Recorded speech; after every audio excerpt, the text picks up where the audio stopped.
to an IEP meeting. Parent comes in and you have really great trust. They're loyal to you. Things are going really well. Is the IEP going to be longer or shorter? Shorter.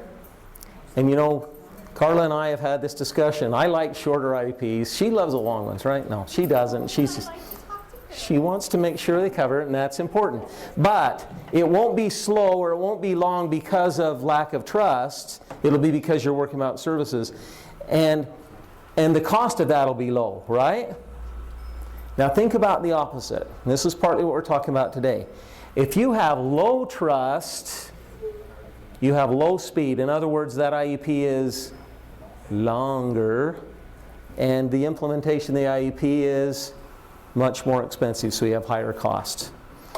That's what this is all about. If we can build that, it benefits everyone. It benefits the students, the parents, and us.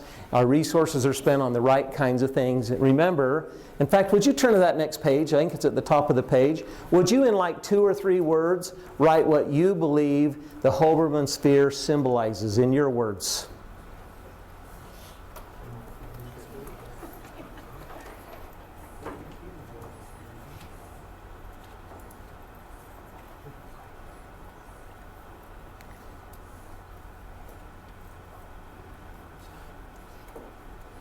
I took a little stab at it and just thought of a quote I've heard a lot. It takes all of us together. To me, the sphere makes a lot of sense. How many of you have more than one person in your particular setting? Adults. I'm talking adults. Yeah. Almost all of you. You're different than the other groups that we've had earlier today and yesterday. You really have a team right there in your classroom. Everybody's on a team, but sometimes it's in other places. But your team right there in that classroom is really critical, very important. And you know, there's a dollar amount that businesses will tell you for a loyal customer, and I've got a few of them listed on that page. I just list a couple of them here. What's the lifetime value of a customer at Taco Bell? $2,500. Do you think they want to lose a customer? Okay.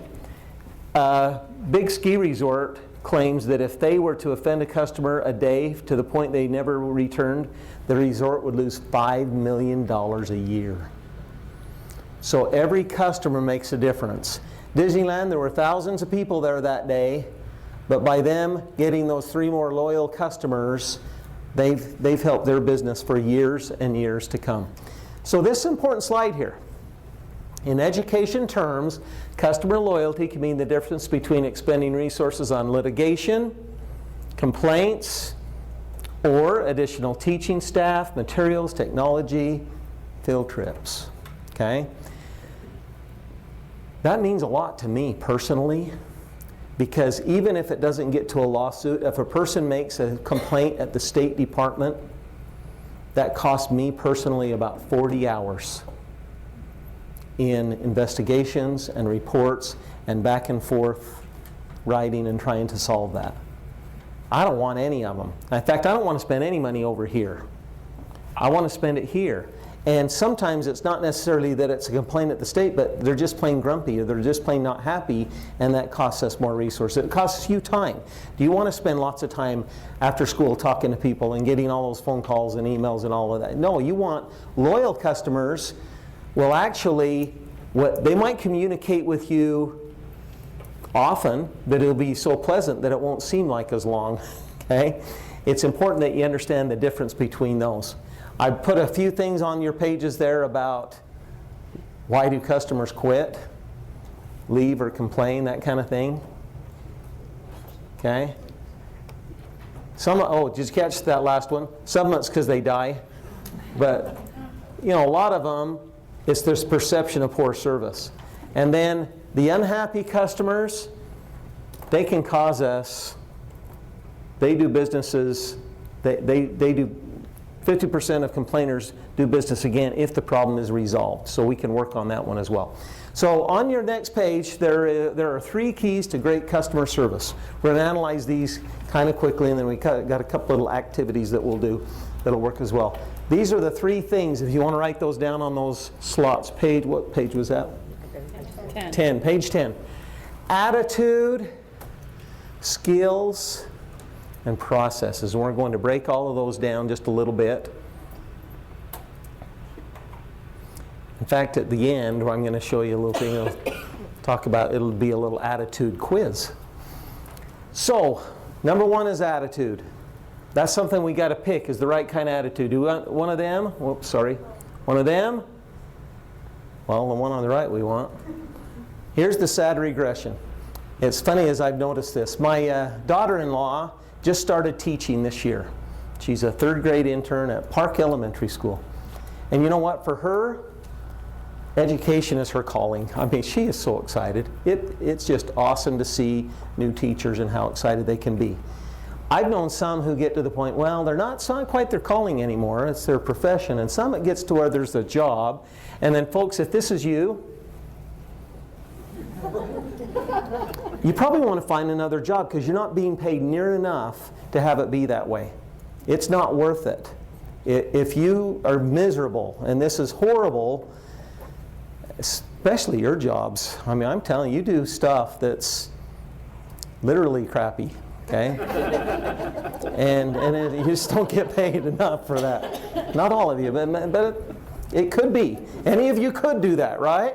That's kind of all in that job description. I remember Justin, when he took over that job, was like, that was part of it. And it's like, man, I don't like doing that kind of stuff. That's just not good. So, are you an Eeyore? Or are you a tiger? A Tigger. Tigger or Eeyore? I'm telling you, those Eeyores can drain us, and you want to make sure we take care of them. So write one word. If you can, in one word, write down something you can do to have a better attitude and affect the attitude of others. One word. Take just 15 seconds.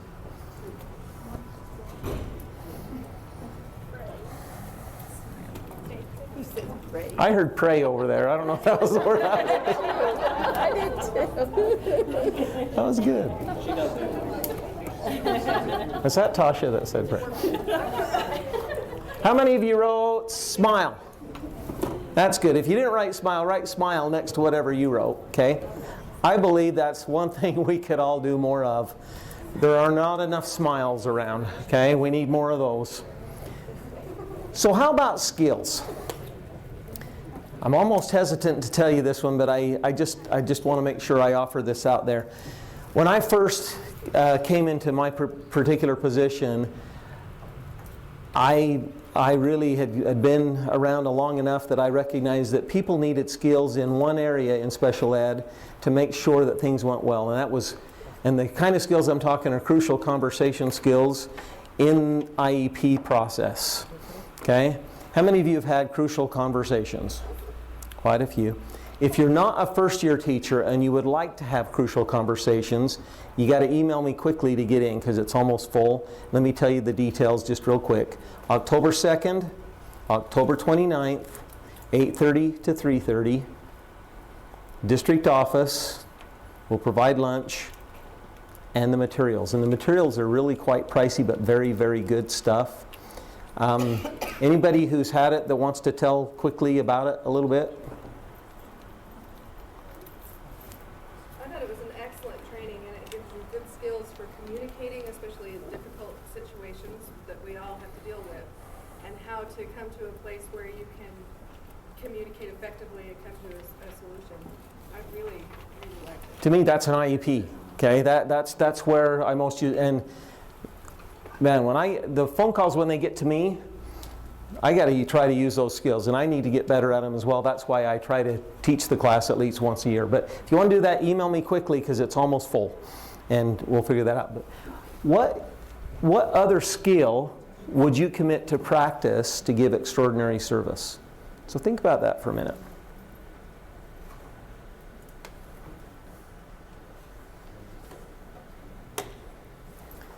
This morning I had several comments on organizational things, making sure that you know when your IEPs are coming, so you do the calls and you set things up and that you're prepared as they come in.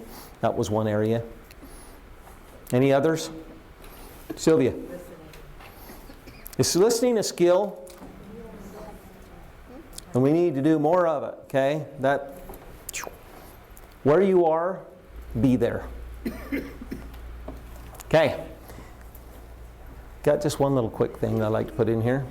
In fact, I almost brought you all a little Q-tip just so you could have one to Quit taking it personally, folks. I know that you do. I know that you put so much of your heart into everything that when someone isn't always happy with what you do, that it hurts.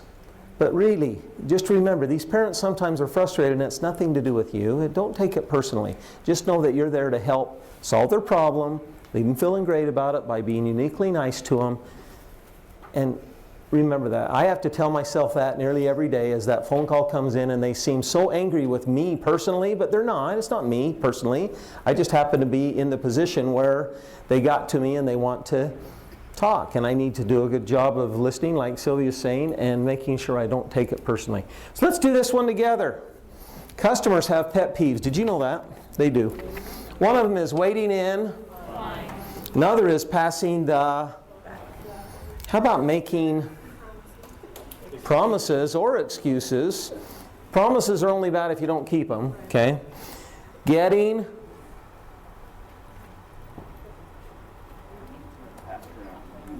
passed around, getting even, that kind of thing. Okay. Blaming the customer. Could be the customer. Could be the system. Ignoring the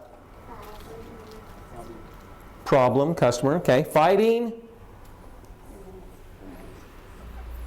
back, maybe.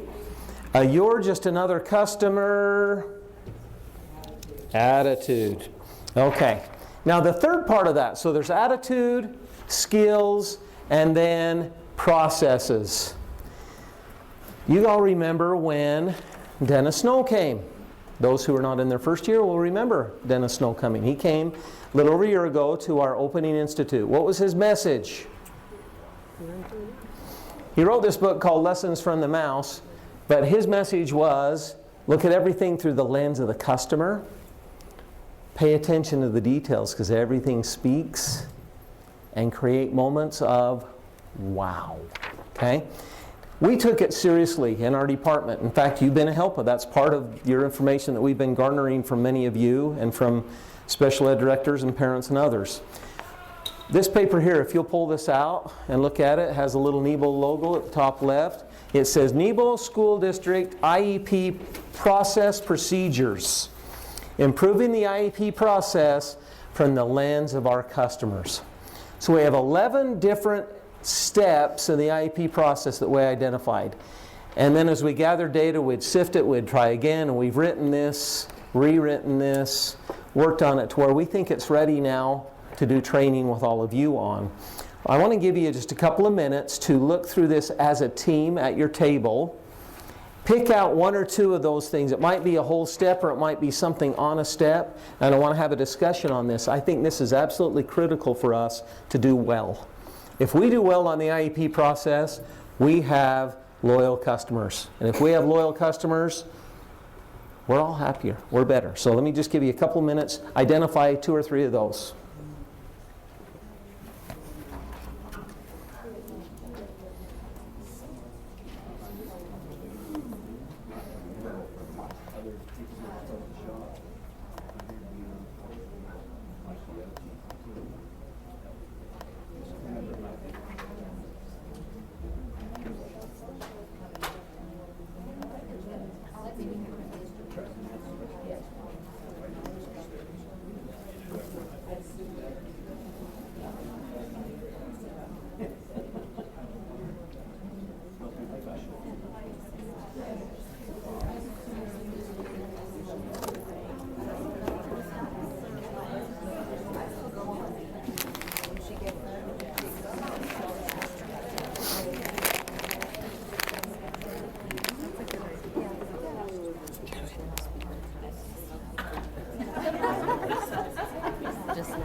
Oh, you're kidding. No.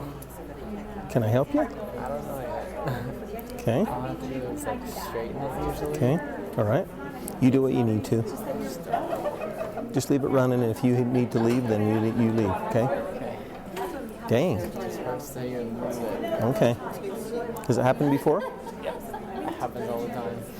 Dang. Well, you do what you need to do. We've got a good portion of it now. You know, so the other things are some activities. So if you need to do something, you do. Okay? Set to where zoom out a little bit. Okay. So you can just, if you don't move as much, Okay. If I stand maybe just to the right of the screen from here? Or I what, can, where do you so think? maybe to the left towards your computer. Okay. All right. Got you. You do what you need to do, okay?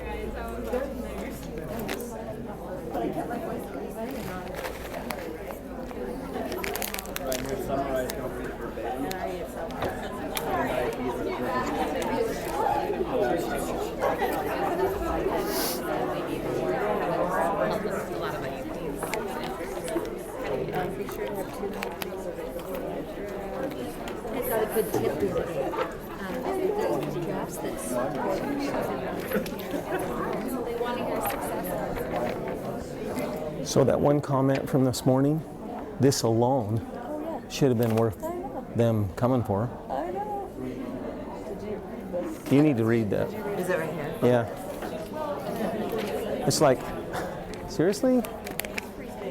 They're just being a snot. I mean, it'd been one thing to put a 5 and say that, then, you know. Really?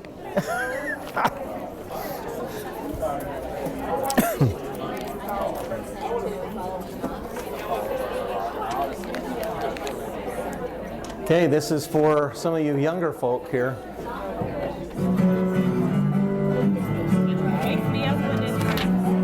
Alyssa, you're younger than I thought. Look at that. That came out wrong, Alyssa. Sorry.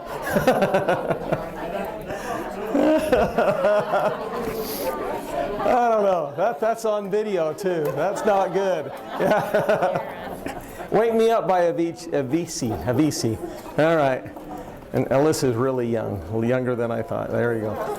Okay, what did you notice? What are some things here? Okay, say that really loud, Nick. That's a big one. Summarize. That's the number one complaint I hear from parents.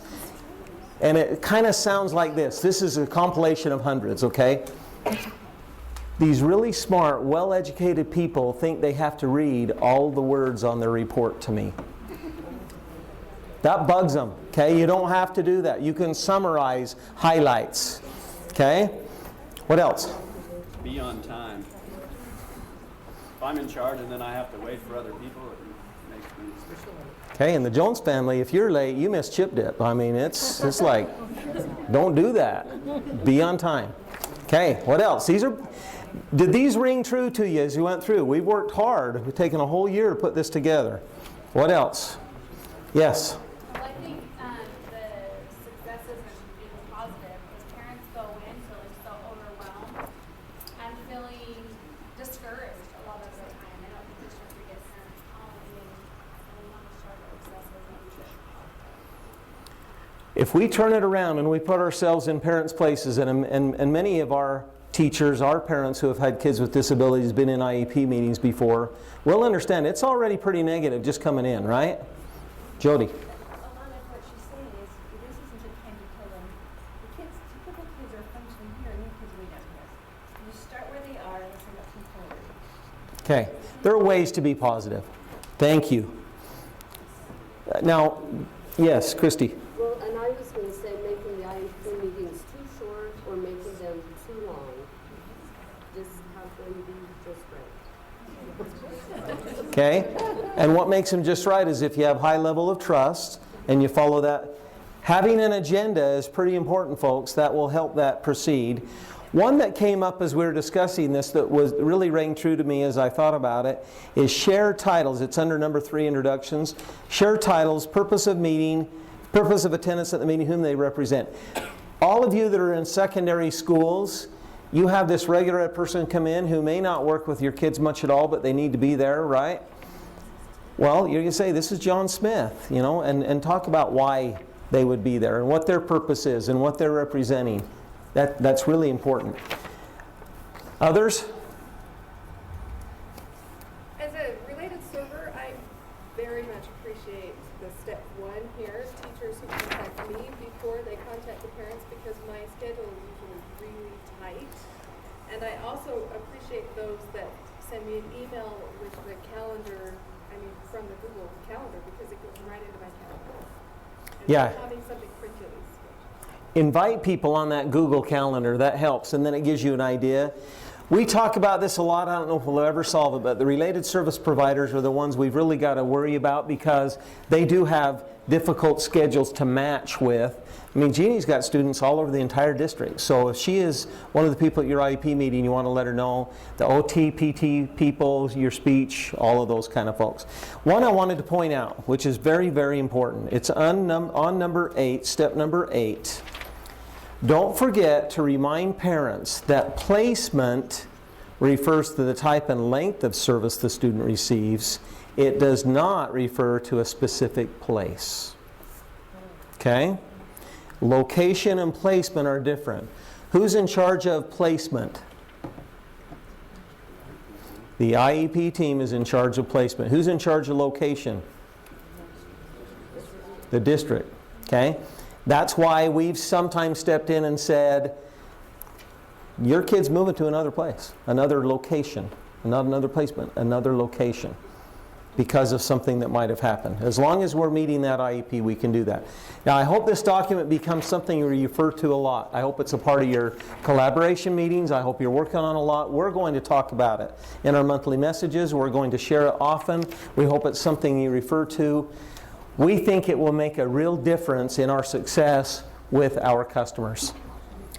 Customer trust is an issue of people plus systems. So we got to work on this system, and that's how we get trust.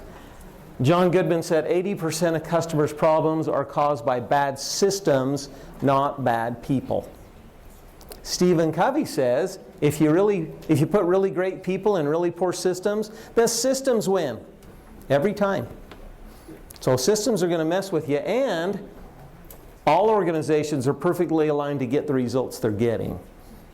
We have good results now. We want to get better results. And part of the key to that is how we treat people's children and work with that. So this is the fun part of the training. This is your hot tip cards. So open up those cards. Get the plastic off of those.